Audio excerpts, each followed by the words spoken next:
"He's a fake," my brother screamed. My mother's silence was the ultimate betrayal. But as that brown folder hit the judge's desk, the air died. "Seal the doors now," the judge roared. Military police stormed in, boots thundering. "The game's over, Sterling. Now the real war begins. He's a ghost, Your Honor. A fabricated hero built on stolen valor and a father's fading memory." Sterling Vance's voice echoed off the marble walls of the Denver courtroom, sharp and mocking. He stood there, the golden boy of the Vance empire, pointing a manicured finger at me like I was something he'd found on the bottom of his shoe. Beside him, my mother Victoria sat with her spine like a steel rod, her hands clasped tightly over her designer handbag. She didn't look at me. She hadn't looked at me in months. The cameras of the Denver Times flashed incessantly, capturing my every flinch. The air in the room was heavy smelling of floor wax and the collective judgment of a public that had already decided I was a fraud. My leg throbbed, the old shrapnel from Alpha Company 275th screaming in the cold air, but I forced myself to stand straight. I wasn't in a courtroom. I was back in the line of fire, and this time the bullets were coming from my own blood. Sterling leaned back, a cruel, triumphant smirk stretching across his face. He leaned toward his lawyer and whispered something that made them both chuckle, a sound that felt like a knife in my ribs. To the world, I was Jax Thorne, the man who had lied about a secret mission to cheat his brother out of a multi-million-dollar estate. I was the fake ranger who had manipulated a dying man into handing over the keys to the kingdom. But then the silence broke. I limped forward and placed a single weathered brown folder on the judge's mahogany desk. My hands were steady, even if my heart was a hammer. "Look at the original logs, Judge," I said, my voice barely a whisper but carrying the weight of 10 years of service. Judge Miller adjusted his glasses, his expression one of bored skepticism. He flipped open the first page, then the second. The silence that followed was different. Oh, it wasn't the silence of judgment. It was the silence of a man looking into an abyss. The color drained from his face until his skin matched his white hair. "God help us," Miller muttered. He slammed his gavel down with a crack that sounded like a gunshot. "Nobody move bailiffs, seal the doors. Now." The heavy oak doors of the courtroom groaned shut, and the locks clicked into place.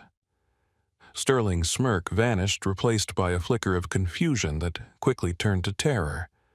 From the back hallway, the rhythm of a different world took over. Thump, thump, thump, the sound of heavy tactical boots striking the tile floor like thunder. The side doors burst open. 6 military police officers armed and in full combat gear flooded the room. Their presence was a violent intrusion of reality into a world of polished lies. They didn't go for me. They surrounded the Vance table. Sterling's lawyer dropped his pen, his mouth hanging open as a sergeant stepped into his personal space. I stood there watching the empire crumble. I looked at Victoria, whose mask of perfection was finally cracking into 1,000 pieces of fear. I had lived through the hell of Operation Silent Aegis, but this was a different kind of war. As the MPs took their positions, only one thought haunted me. How did I go from a hero to a fraud in my mother's eyes?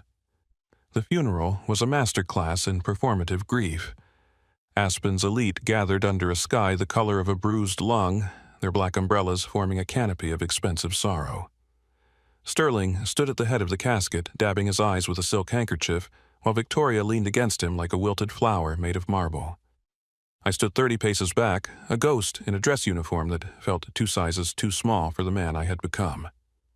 My father, Thomas Thorne, was gone, and with him the only person who knew why I had spent 3 years disappearing into the black holes of the Middle East. 3 days later, the mountain air was sharp enough to bleed as I drove my battered truck up the winding path to the Silver Ridge estate. It wasn't just a house. It was a fortress of timber and stone overlooking the valley, the kind of place that whispered about old money and older secrets. My father had called it his sanctuary, but to me it felt like a cage filled with memories I wasn't sure I wanted to unlock. The house was silent save for the rhythmic clicking of my own boots on the hardwood. Sterling and Victoria had already moved to the city, leaving the old relic for me to pack up. They wanted the casinos, the Denver penthouses, and the offshore accounts. They viewed this cabin as a sentimental scrap, a bone thrown to the black sheep of the family. They didn't know that for Thomas Thorne, the cabin was the only thing that actually mattered. I sat in his study, the room smelling of cedar and the faint lingering metallic tang of gun oil. My thigh throbbed a dull ache that served as a constant reminder of a night in a Syrian village I wasn't allowed to talk about. My eyes landed on his desk, a massive slab of oak that looked like it could survive a mortar strike. In the center sat his old Zippo lighter, the one he'd carried since his own days in the service. I picked it up, feeling the familiar weight. It was cold. On the bottom, etched into the brass, were coordinates I had memorized years ago during a training exercise, 39.739, 2 degrees, and 104.9903 degrees W. I flicked the lid open. It didn't spark. Instead, I noticed the chimney was slightly misaligned. I pulled the insert out, and a small wafer-thin piece of green plastic fell onto the desk, a near-field communication NFC card. Tucked beneath the desk's blotter was a single envelope addressed to me in my father's cramped, precise handwriting. Jax, the world thinks you were a clerk in a supply depot. I let them believe it because the truth is a weight I didn't want you to carry alone once I was gone. They are coming for the legacy, Jax. Not the money, Sterling already has that. They are coming for the honor. They will try to erase what you did because they cannot control what they do not understand. Search for Silent Aegis. It is the only shield you have left. Protect what matters no matter the cost. Our blood is a battlefield, and the war is just beginning. Dad. Silent Aegis. The words felt like a physical blow. It was the classified designation for a rescue operation outside Raqqa, a mission that officially never happened. It was the night I lost 4 men from Alpha Company and gained a scar that would never heal. If my father knew about Silent Aegis, it meant he hadn't just been a casino mogul. He had been a silent partner in the very world that had broken me. I looked out the window as the sun dipped behind the peaks, casting long, jagged shadows across the snow. I was 31 years old, a ranger with no mission standing in a house full of ghosts. I realized then that my father hadn't left me a home. He had left me a bunker. He knew Sterling would come for me. He knew Victoria would try to discredit the son who reminded her too much of the grit she'd spent a lifetime trying to wash away. I tapped the green NFC card against my phone. A prompt appeared, flashing a single stark line across the screen. Enter authorization code. I stared at the blinking cursor. My father had always said that honesty wasn't a virtue, it was a survival tactic. I thought about the coordinates on the Zippo the Silent Aegis mission, and the way Sterling had looked at me at the funeral like I was a stain on the family crest. I wasn't just Jax Thorne, the prodigal son. I was the keeper of a truth that could burn the entire Vance empire to the ground. And as the first snowflakes began to fall, I knew I was no longer alone in those woods. Someone was watching. Someone was waiting for me to find the key. I whispered the code into the empty room, a date only 2 men knew. The screen turned blood red and the files began to download. The war had found its way home. The legal papers didn't arrive via a polite courier or a phone call from the family attorney. They arrived like a breach team at 4 a.m. I was wide awake, staring at the green glow of the laptop screen when the heavy thud echoed through the Silver Ridge cabin. A process server, flanked by 2 private security guards in tactical vests, stood on my porch. He handed me a thick stack of documents bound in cold blue plastic. Sterling Vance versus Jackson Thorne, the man muttered, not meeting my eyes. You've been served. I sat at the kitchen table as the sun began to bleed over the aspen peaks, reading the words that were designed to strip me of my soul. It wasn't just a property dispute. It was a character assassination. Sterling and Victoria weren't just claiming the Silver Ridge estate. They were claiming that my entire military career was a fabrication. The filing alleged that I had used my father's terminal illness and his heavy doses of morphine to coerce and manipulate him into believing I was a war hero. They claimed I had forged my DD 214 discharge papers to sway his judgment, playing on his old-school patriotism to steal the only piece of land he hadn't already handed over to Sterling. Manipulation of a vulnerable adult, the paper read. Fraudulent representation of military service. Stolen valor. The words felt like a physical weight pressing the air out of my lungs. I looked at the photos of my father in his final weeks, gaunt pale, his eyes unfocused. They were using his suffering as a weapon against me. They had timed it perfectly. While I was grieving, they were building a dossier of lies. By noon, the digital version of the Denver Times dropped. The headline was a jagged blade across the screen. The hero of Nothing Vance, Empire Scion, accused of stolen valor. Below it was a photo of me from my high school yearbook next to a grainy shot of a man in desert camouflage with his face blurred. The article didn't ask questions. It provided facts from unnamed family sources. It spoke of a troubled youth who disappeared for years and returned with stories of heroism that no official record could verify. I decided to go into town for supplies, a mistake I realized the moment I stepped into the Rusty Spur, the local haunt where my father and I used to grab a burger after fishing. The air inside went dead. Marcus, the bartender who'd known me since I was a kid, didn't look up from the glass he was polishing. "Table for one, Jax?" he asked, his voice flat, devoid of the usual warmth. "Just a coffee, Marcus?" I said, sliding onto a stool. A man, sitting 3 seats down, a local contractor who had done work for my father, muttered loud enough for the whole room to hear, "I don't serve with fakes. My nephew lost an arm in Kandahar. You just lost your conscience." He stood up, spit on the floor near my boots, and walked out. No one stopped him. The silence that followed was louder than any explosion I'd heard in Raqqa. I felt the heat rising in my neck, the familiar prickle of a panic attack clawing at my chest. My hand drifted to my thigh fingers, tracing the jagged scar beneath my jeans. I wanted to scream that I had bled for them, that I had carried the bodies of my brothers through sandstorms while they were sitting in their heated living rooms. But in the eyes of Aspen, I was already a ghost, a fraud. I left the coffee untouched and walked back to my truck. As I pulled out of the lot, I saw a black SUV parked across the street. The driver didn't move. He just sat there, dark glasses fixed on me. When I got back to the cabin, the phone rang. It was Victoria. Her voice was as smooth and cold as a frozen lake. "Jackson," she said, not even using the name my father gave me. "This doesn't have to be ugly. Sterling just wants the estate returned to the family trust. Sign the quitclaim deed, admit you misrepresented your service due to the stress of the war, and the newspaper articles will stop. We'll even pay for a private clinic for your condition." "My condition?" I rasped, my voice shaking with a mixture of fury and heartbreak. "The trauma, Jackson. We know you're not well. It's better for everyone if you just fade away quietly. Don't force us to destroy what little is left of your father's name." "You're the ones destroying it, Mother," I said the word, feeling like ash in my mouth. "Dad left me this house for a reason. He knew you'd try to erase him just like you're trying to erase me. He was an old man on drugs, Jackson. He didn't know what he was doing, but we do." She hung up. I stood in the darkening study, the green light from the NFC card still glowing on the desk. They had the money, the media, and the community. I had a brown folder full of secrets and a dead man's Zippo. I realized then that the discovery phase of the trial wasn't just about documents. It was about who could survive the darkness the longest.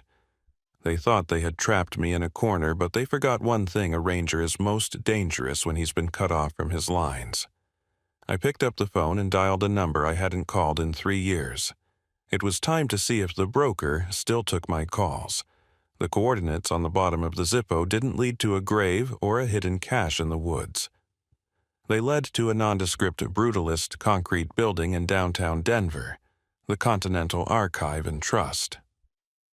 It was the kind of place where billionaires hid their physical assets and politicians buried their sins.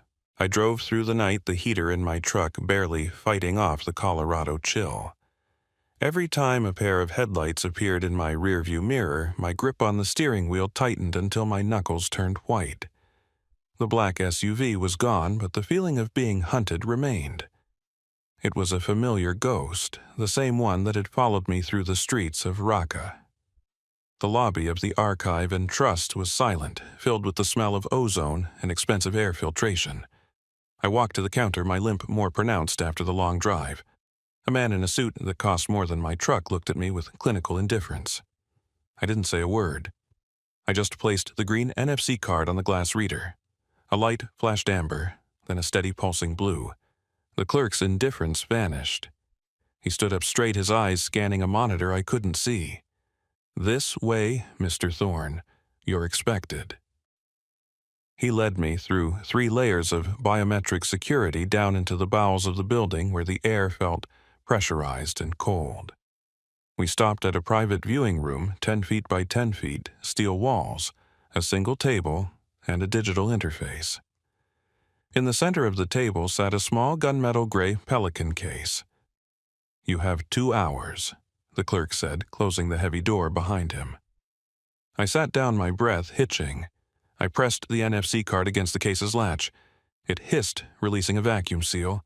Inside was a ruggedized external drive and a thick stack of paper documents stamped with a classification marking I had only seen once before.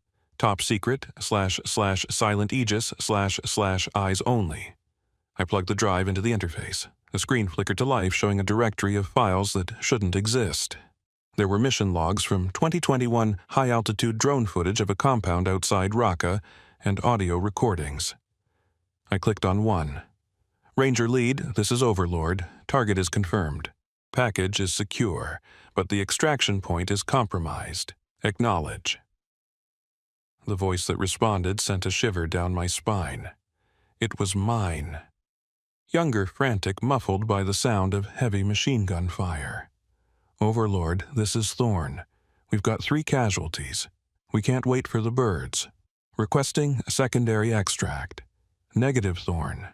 Secondary is scrubbed. You're on your own. Destroy all evidence of the operation. You were never there." The recording cut to static. I leaned back, my eyes stinging. I had spent years trying to convince myself that night was a fever dream, a side effect of the shrapnel and the trauma. But here it was. The proof that I hadn't just been a clerk. I had been a ghost abandoned by my own commandant to protect a geopolitical secret. But there was more. I scrolled down to a folder labeled Financials Vance. My father hadn't just been documenting my service. He had been tracking where the money for those non-existent missions came from. Page after page showed shell companies like Vance Global Logistics and Aegis Holdings. My brother Sterling hadn't just been running casinos. He had been using the family empire to launder black budget funds for private military contractors. He had been profiting off the very war that had nearly killed me. The door to the room opened suddenly. I snatched the drive and the papers, my hand going to the knife at my belt. But it wasn't the clerk. "Don't kill me, Jax, please." It was Caleb. My youngest brother stood in the doorway, looking smaller than I remembered. He was wearing an oversized hoodie, his eyes red-rimmed and darting nervously towards the security cameras. "Caleb, how did you find me?" "I've been tracking the card signal," he whispered, stepping inside and shutting the door. "Sterling is losing it, Jax. He knows you have the files. He's hired people, bad people." "Why are you telling me this? You're on their side. You're the one who signed the affidavit saying I was unstable." Caleb flinched as if I'd hit him. "They made me Sterling, told me if I didn't help, he'd cut off my tuition, he'd tell the police about my issues. I was scared, Jax. But I didn't know they were going to do this to you. I didn't know they were going to call you a liar." He pulled a small USB drive from his pocket and slid it across the table toward me. "This is from Sterling's private server. It's the original drafts of the will and the emails. He and Mom, they planned this months before Dad died. They knew the cancer was back. They hired a doctor to sign off on a fake psych eval for you." I looked at the drive, then at my brother. The anger was still there, a hot coal in my chest, but behind it was the realization that Caleb was just another casualty of the Vance War. He was the collateral damage. "Why give this to me now?" I asked. Because Dad told me once that you were the only one who actually stood for something, Caleb said, his voice breaking. And because I saw who Sterling hired to follow you. His name is Evan Fisher. They call him the Broker. He's ex-contractor Jack's. He was in Syria the same time you were. The name hit me like a physical blow. Evan Fisher, the man who had been the fisherman in the original mission logs. The man who had sold out my unit's position for a payout. I grabbed Caleb by the shoulders. You need to get out of Denver. Go to the cabin, stay in the safe room under the library. Don't tell anyone where you are. What about you? I have to meet a ghost, I said, packing the Pelican case. I left the archive and trust and drove to a dimly lit diner on the edge of the city. I sat in the back booth, the brown folder sitting on the table like a challenge. 10 minutes later, a man walked in. He was broad-shouldered, wearing a salt and pepper beard and a jacket that didn't quite hide the bulge of a holster. He sat down across from me without being asked. "You've grown up, Thorne," the man said. His voice was like gravel. "Fisher," I replied, my voice steady. "I heard you were dead. I was, several times, but Sterling Vance pays too well for me to stay in the ground." He leaned forward, his eyes cold and devoid of remorse. "He wants the folder Jack's. He wants the drive. Give them to me, and you can go back to your little cabin and pretend none of this ever happened." "And if I don't," Fisher smiled, a jagged, ugly thing, "then I'll have to remind you why you were the only one who made it out of Raqqa alive. I've already burned your military records at the source, kid. To the Pentagon, you don't exist. To the public, you're a thief. You have no one." "I have the truth, Fisher," I said, sliding the folder just an inch toward him. "The truth doesn't win in court, Thorne. Money does. And Sterling has more of it than God." He stood up, tossing a single photograph onto the table. It was a picture of my father's cabin Silver Ridge with a red laser dot centered on the front door. "You have 24 hours to make a choice. The folder for your life. Think about it." He walked out, leaving the smell of cheap tobacco and old betrayals behind. I looked at the photograph, then at the drive Caleb had given me. I wasn't just defending a house anymore. I was defending the only thing the Vances couldn't buy, the memory of what actually happened in the dark. I picked up the folder and walked back to my truck. The war was no longer overseas. It was here, and it was time to stop running. The drive back to Aspen was a blur of white lines and paranoia. Every shadow on the roadside looked like Fisher, every pair of high beams felt like a predatory eye. I reached Silver Ridge just as the moon was crowning over the peaks, the cabin standing like a silent sentinel in the snow. I didn't pull into the driveway. I parked the truck half a mile down the trail and hiked in through the tree line, my hand never straying far from the grip of my sidearm. Inside the cabin was freezing. I found Caleb in the library, huddled in the corner of the safe room I'd told him about. He looked up, his face pale and eyes sunken. He hadn't slept. "Did you find him?" Caleb whispered, his voice cracking. "Fisher is working for Sterling," I said, dropping the Pelican case onto the mahogany desk. "He's the one who compromised my unit in Syria. He's been on the Vance payroll longer than we've been alive." I didn't waste time. I plugged the drive Caleb had given me, the one stolen from Sterling's private server, into my laptop. I needed to see the why behind the how. Why was Sterling so desperate to erase my service? Why was he willing to burn the family name to the ground for a mountain cabin? As the files decrypted, I pulled up the official medical logs from my father's final week at the Denver Medical Center. I had memorized those logs, the steady increase in morphine, the decline in heart rate, the final quiet breath. It was a textbook terminal exit, or so the hospital said. "Jax, look at the timestamps on Sterling's emails," Caleb said, leaning over my shoulder. I scrolled through a thread between Sterling and a contact labeled only as Dr. H, October 14th, 02:45 a.m. "The old man is holding on too long. He's asking for Jackson. He wants to talk to him about the Aegis logs. This can't happen. October 14th, 03:10 a.m. Understood. Increase the sedative. Adjust the cardiac monitor to ignore the bradycardia. It will look like natural failure." My blood turned to ice. I opened a subfolder on Sterling's drive titled Nanny Cam Bedroom. My father had insisted on a private security camera in his home hospice room because he didn't trust the night nurses. Sterling must have intercepted the feed thinking he'd deleted the archives. But Caleb had found the ghost fragments. The video was grainy, a night vision green that made everything look like a battlefield. October 15th, the night before I arrived back from my final deployment. My father was propped up in bed, his chest heaving, his hand reaching for the call button. He was struggling to breathe, his heart clearly failing. Sterling entered the frame. He wasn't wearing the face of a grieving son. He looked bored. He walked over to the nightstand and picked up the vial of heart medication, the one thing keeping my father's rhythm steady. He didn't administer it. Instead, he tucked the vial into his pocket. He sat in the chair beside the bed and watched. He watched for 20 minutes as Thomas Thorne gasped for air, his hand feebly clutching at Sterling's sleeve. "Just sign the transfer, Dad." Sterling's voice came through the laptop speakers, cold and rhythmic. "Sign the casino trust over and I'll get the nurse. Jackson isn't coming. He's dead in a ditch in the desert. I'm all you have left." My father's head thrashed. He whispered a name. It wasn't Sterling's. "Jax, protect the file." Sterling stood up, his face darkening. "Fine, have it your way." He leaned over and adjusted the IV drip, opening the valve for the morphine until the liquid was flowing at a lethal rate. Then he walked out of the room, turning off the light. The screen went black. I sat there in the silence of the cabin, the only sound the wind whistling through the timber. Caleb was sobbing his head in his hands.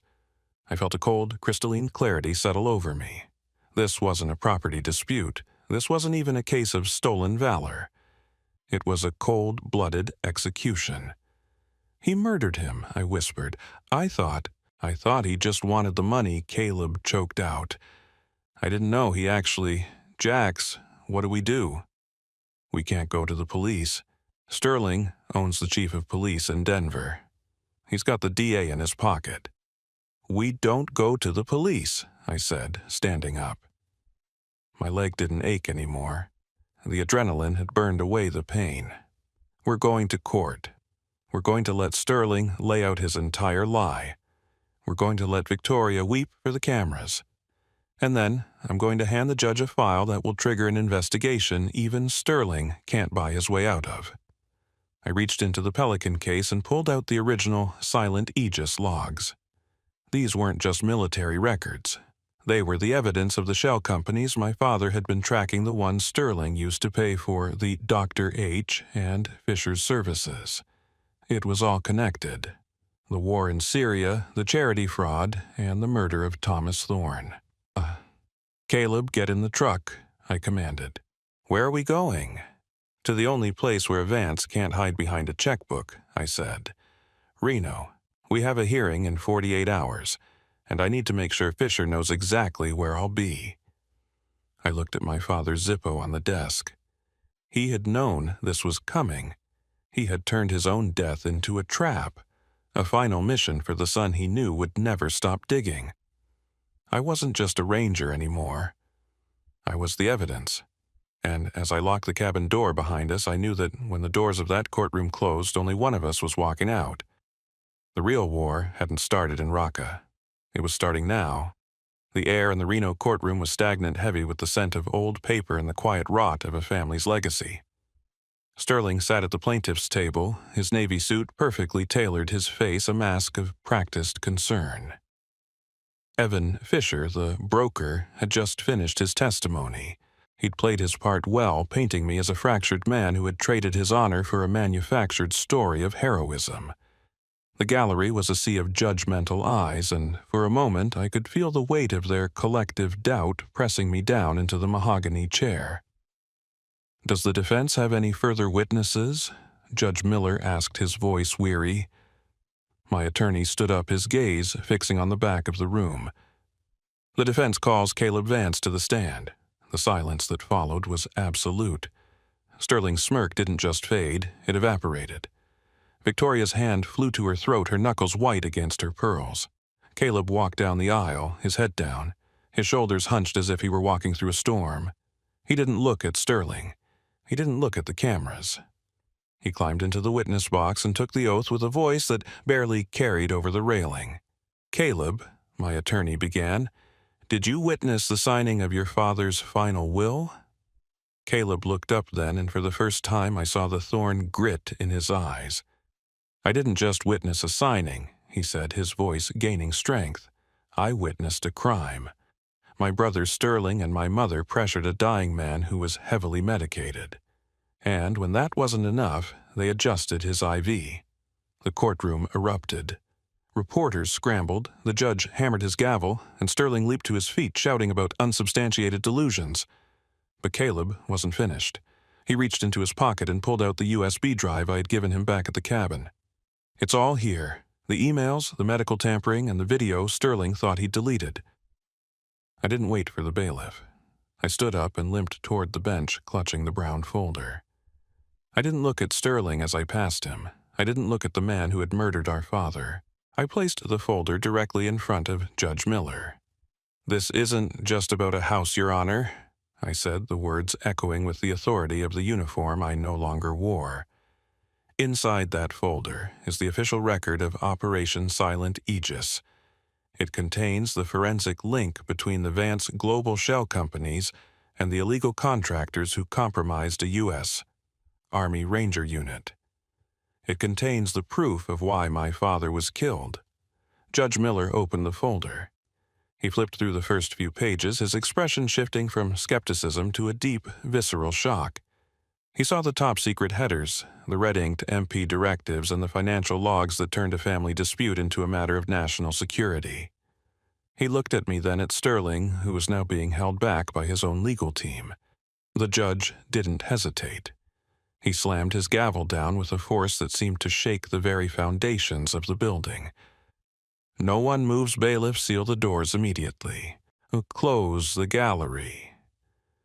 The heavy oak doors clanged shut, the locks engaging with a finality that signaled the end of the Vance Empire. Then came the sound that had haunted my dreams and defined my life. Thump, thump, thump, the rhythmic synchronized strike of heavy tactical boots against the marble floor. The side doors burst open. 6 military police officers, their faces grim and their weapons slung, flooded the courtroom. They didn't go for the gallery. They swept toward the plaintiff's table surrounding Sterling and Victoria.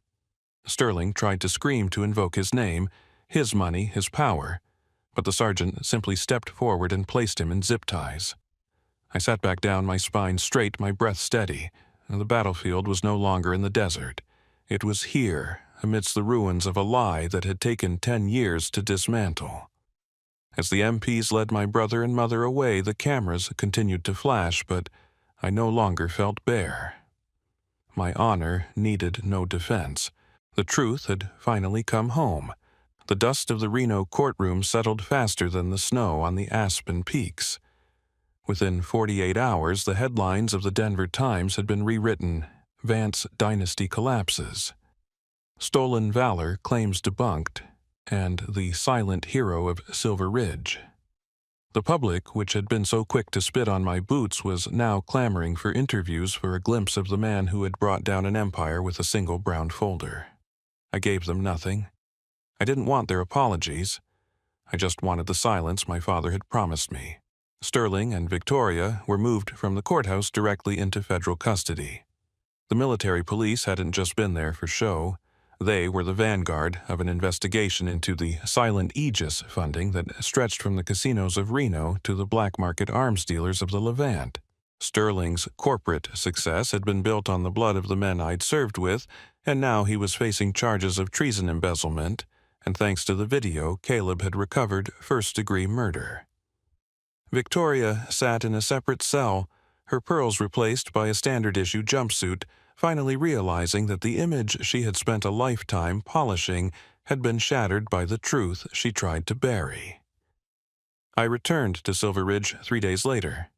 The cabin was exactly as I'd left it, but the air felt lighter, the shadows less predatory. Caleb was waiting for me on the porch, his bags packed, looking like he expected me to kick him out for his part in the betrayal.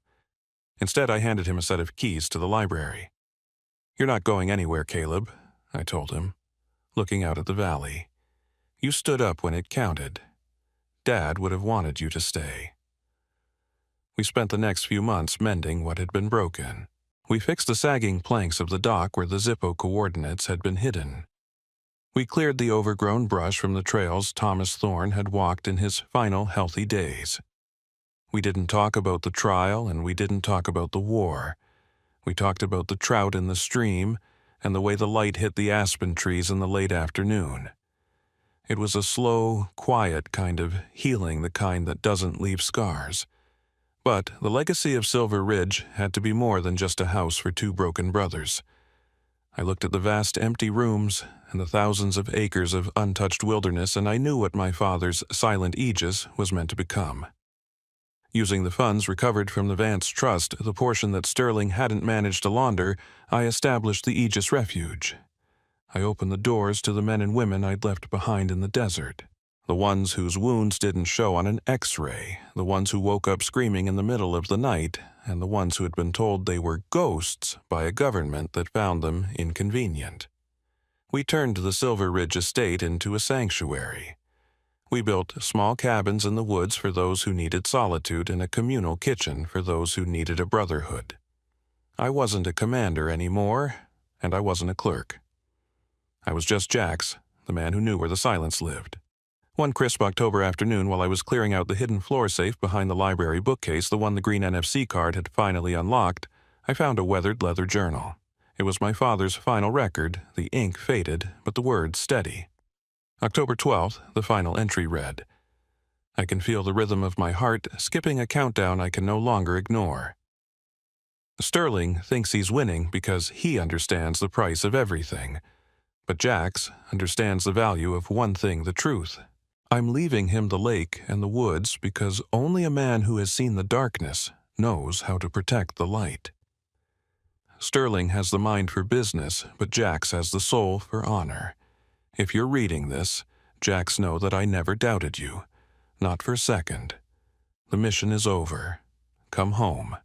I closed the journal and walked out onto the porch. The mountains were bathed in a golden hue, the first frost of the season clinging to the pine needles. In the distance, I could hear the sound of a hammer. One of the new arrivals, a ranger from my old unit, was helping Caleb rebuild the garden fence. I reached into my pocket and felt the weight of the Zippo. I flicked the lid, and this time it sparked. A small, steady flame danced in the mountain wind, refusing to go out. I looked at my reflection in the window, distorted no more, the scars on my face and my soul no longer a source of shame, but a map of where I'd been. The war had followed me across the world, through the desert, and into the halls of justice. But here, on the land my father had saved for me, I had finally found the one thing I never thought I'd see again, peace. I blew out the flame, pocketed the lighter, and walked down the steps to join my brothers. My honor was no longer a file in a brown folder. It was the air I breathed.